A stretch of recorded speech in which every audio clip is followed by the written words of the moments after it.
कायदा आणि सुव्यवस्थेवरती प्रश्नचिन्ह निर्माण करणारी एक घटना घडली। पुण्यात काल एका मध्यवस्तीमध्ये घुसून चक्क टोळक्यानं अंधाधुंद गोळीबार केला। या सगळ्यामध्ये 2 जण जखमी सुद्धा झालेत। पूर्ववैमनस्यामधून हा सगळा गोळीबाराचा प्रकार घडला।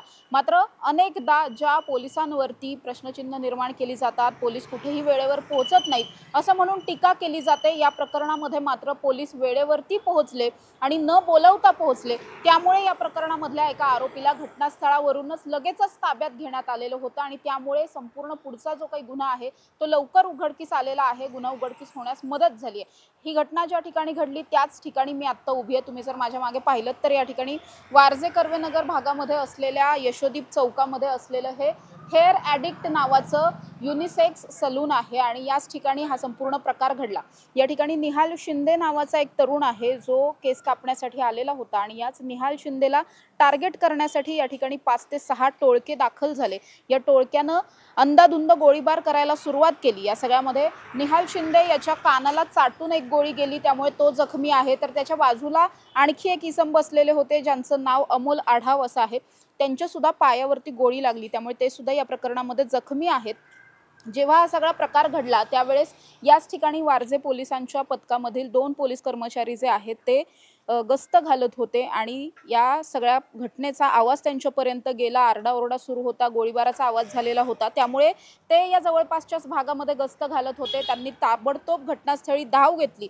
त्यावेळी त्यांना एक आरोपी जो आहे तो याच ठिकाणी आढळून आला आणि त्या आरोपीकडे पिस्तूल सुद्धा आढळून आलेला आहे। निखिल तांगडे आणि अमित शेलार अशी या दोन्ही पोलीस कर्मचाऱ्यांची नावं आहेत, ज्यांचं खरं तर कौतुक करावं लागेल की त्यांना या ठिकाणी कोणी बोलवलेलं नव्हतं। मात्र या सगळ्या घटनेचा आवाज ऐकून ते ताबडतोब या ठिकाणी पोहोचले आणि एका आरोपीला तातडीनं त्यांनी ताब्यात सुद्धा घेतलं। आणि त्यानंतर आता पाहायला मिळतंय की या प्रकरणामध्ये एक आरोपी ऑलरेडी ताब्यात असल्यामुळे त्याच्याकडून इतर सर्व आरोपींचा शोध लावणं किंवा आरोपींची ओळख निष्पन्न करणं हे सगळं पोलिसांसाठी सोपं काम होतं। त्यामुळे आतापर्यंत या प्रकरणामध्ये 6 आरोपी निष्पन्न झालेले आहेत। त्यापैकी एकाला म्हणजे साहिल राऊत याला याच घटनास्थळावरून अटक केली।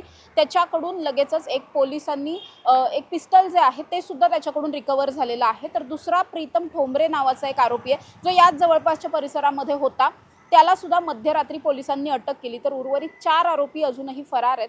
या 4ही आरोपींच्या शोधासाठी वारजे पोलिसांची 3 पथकं रवाना झालेली आहेत। अर्थातच वारजे पोलीस ठाण्यामध्ये या प्रकरणामधला गुन्हा सुद्धा दाखल आहे आणि या प्रकरणामध्ये आता इतर जे आरोपी आहेत या आरोपींचा शोध सुरू आहे। मात्र मुळात ही सगळी प्रकार हा सगळा घटनाक्रम जो आहे तो का घडला, हा गुन्हा का घडला हे जर जाणून घ्यायचं झालं तर हे जे टोळके आहेत यांच्यामध्ये पूर्वीपासूनचे वाद होते। 2023 मधल्या एका गुन्ह्यामध्ये असलेला हा सगळा वाद होता।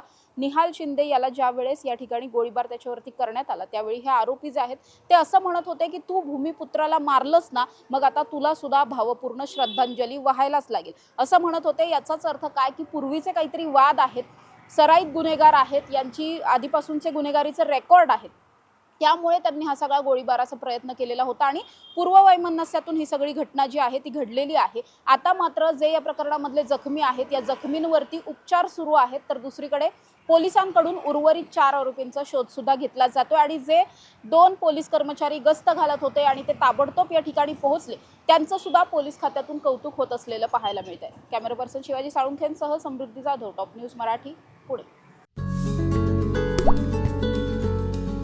आता जोकासू एसटीपी या अत्याधुनिक जॅपनीज तंत्रज्ञानाने सुसज्ज quick installation, energy efficient, noiseless blowers, low maintenance या आणि अशा वैशिष्ट्यांनी परिपूर्ण जोकासू एसटीपी तंत्रज्ञान प्रकल्प उभारणीपासून ते विक्री पश्चात समाधानकारक सेवा देणारी, भारताबरोबरच परदेशात देखील प्रकल्पांची यशस्वी उभारणी करणारी company Deccan water treatment private limited.